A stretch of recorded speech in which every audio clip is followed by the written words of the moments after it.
হযরত ইমাম হুসেন রাদিয়াল্লাহু আনহু পরিবার সাথীদেরকে বললেন, সাথীরা মশাল নিভিয়ে দিয়েছি, অন্ধকার রজনী হয়ে গেছে, তোমরা মদিনার রাস্তা ধরো। ইয়াজিদ চায় আমার দেহ থেকে মাথা বিচ্ছিন্ন করলে তার রাজত্ব কায়েম হবে, তার সাথে আমার একমাত্র সে আমাকে দুশমন মনে করে।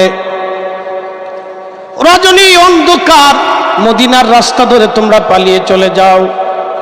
সাথীরা কেঁদে দিয়ে বলল, হুজুর এই জমিন আসছি আপনার সাথে জীবন দেওয়ার জন্যে, আজকে আপনি যদি আমাদেরকে তাড়ায় দেন আমরা চলে যাই পালিয়ে জীবন বাঁচানোর জন্য। এই জীবন আজ অথবা কাল চলে যাবে, কিয়ামতের মাঠে রহমতের নবীর দরজায় আমরা দাঁড়াইতে হবে। হাসরের মাঠে নবীজি যদি জিজ্ঞেস করে, রে কারবালায় আবার ইমাম হুসেইনের সাথীরা আমার হুসেইনকে একা রেখে কেন পালাইছি? আওলাদে রসুল জবাব সেই দিন দিব কি আমরা? জীবন দিলে আপনার কদম মুবারকে থেকে এই জীবনটা কুরবানি করার জন্য সুযোগ দিয়ে দেন।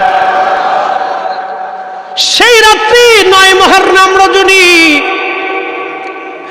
আওলাদে রসুল কেউ ঘুমান নাই, সারা রাত্র জেগে জেগে ইবাদত করেছিলেন। ইমাম হুসেন বলতেন, সাথীরা ভাবো আজকের রজনী শেষ, আর কোনোদিন সূর্য উদয় আমাদের জীবনে হবে না। এটা ছিল কারবালার ৯ মুহররম রজনী রাত্রিবেলার বাস্তব চিত্র। উপস্থিতি খুবই মনোযোগ দিবেন, অনেক লম্বা ওয়াজ ইতিহাস, যদি বড় লম্বা ওয়াজ ধরি উলামা ইকরামের সময় চলে যাবে। আমি শুধু ইমাম হুসেইনের মাঠের পরিচয়টা দিয়ে যাচ্ছি। যখন পরিবারের সবাই শহীদ হয়ে গেল, মনোযোগ দিবেন, দিলটাকে নরম করে দেন। পরিবারের সবাই শহীদ হয়ে গেল। ইমাম কাসেম রাদিয়াল্লাহু আনহু শহীদ, আলী আকবর রাদিয়াল্লাহু আনহু শহীদ, পরিবারের সদস্য যারা ছিলেন পুরুষ সঙ্গী সবাই শহীদ হয়ে গেলেন। হযরতে ইমাম জয়নুল আবিদিন বলেন, দুনিয়ার মানুষ, আমি সেই দিন ঘরের মধ্যে অসুস্থ শুয়েছিলাম, আব্বাজান আমার কাছে আসলেন, আমাকে চুমা দিলেন, আদর করলেন, বুকে টেনে ধরলেন। আব্বাজানকে বললাম আমাকেও একটু কারবালায় যাওয়ার সুযোগ দিয়ে দেন। আব্বাজান বলেন, জয়নুল আবিদিন তোমাকে নানার উম্মতের জন্য রেখে গেলাম। ইমাম হুসেইন জয়নব রাদিয়াল্লাহু আনহুকে কাছে ডাকলেন।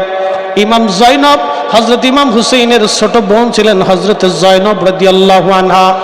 কাছে ডাকার পরে বললেন, বোন নানার দেওয়া সবুজ পাগড়িখানা আমাকে দাও, আব্বাজানের জুলফিকার তলোয়ারখানা আমাকে দাও, আমির হামজার বর্বখানা আমাকে দাও। জয়নব রে, শেষ বিদায় দেওয়ার জন্য আসছি,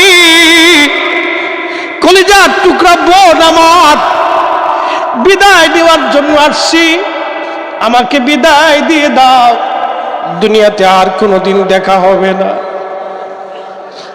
হযরতে জয়নব ভাইয়ের বুকের মধ্যে মাথা ঠেকিয়ে ডুকরে ডুকরে কেঁদে বলতেছিল, ভাইজান আব্বাজানকে ওরা শহীদ করলো, মা দুনিয়ার থেকে চলে গেল, বড় ভাইকে বিষ প্রয়োগ করে শহীদ করে দিল, আপনাকে দাওয়াত করে কারবালা পর্যন্ত আনছে, চোখের সামনে আমার 5টা সন্তান শহীদ হয়ে গেছে, আমার পরিবারের মানুষগুলি আজকে শাহাদাত নিয়ে ময়দানে ঘুমিয়ে গেছে, আপনি আমাদেরকে কার কাছে রেখে যাচ্ছেন? ইমাম হুসেইন বললেন, বোন আল্লাহর আমানতে রেখে যাচ্ছি, আমি চলে যাওয়ার সময় 3টে ওসিয়ত তোমাকে করে যাব রে জয়নব। 1 নম্বর, আমি শহীদ হয়ে যাওয়ার পরে ওরা আমার জিসমকে, আমার শরীরকে খণ্ড বিখণ্ড করবে, আমার সাথে নির্যাতন অত্যাচার করবে। জয়নব আমার সকিনা আমাকে খুব ভালোবাসে, আমার সকিনারে আমার লাশের পাশে যাইতে দিবি না, সাবধান। 2 নম্বর, আমার শাহাদাতের পরে মাতম করবি না, চুল ছিঁড়বি না, কাপড় ছিঁড়বি না, আরবের এই প্রথা ছিল, এটা আমার নানার নিষেধ। 3 নম্বর, জয়নব কোন রাজা বাদশার কাছে আমাদের হত্যার ফয়সালা টানতে যাবি না, যদি কোনদিন মদিনা যাওয়ার সুযোগ হয়, পৃথিবীর কোন মানুষের ঘরে যাবি না, কোন রাজা বাদশার কাছে কষ্টের কথা বলবি না রে জয়নব। আবার নানা রওজার পাশে দাঁড়ায়া দাঁড়ায়া দুঃখের কথাগুলি বলবি।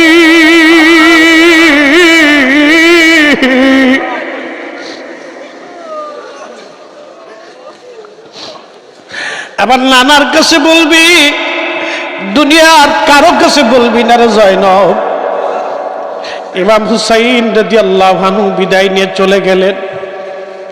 133টা তীর ওনার পুরো শরীর থেকে ঝাঁঝরা করে দিয়েছিল। 21টা বর্ষার আঘাত ওনার শরীরে ছিল।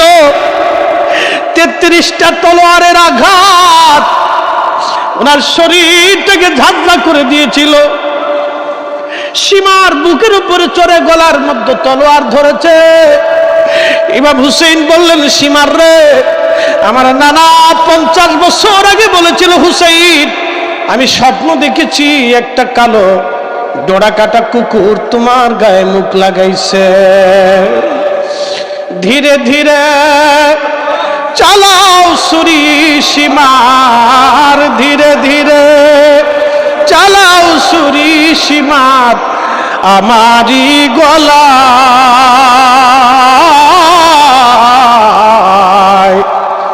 জয়নাল আবেদিনের কান্দন, জয়নাল আবেদিনের কান্দন শুনতে দাও আমার।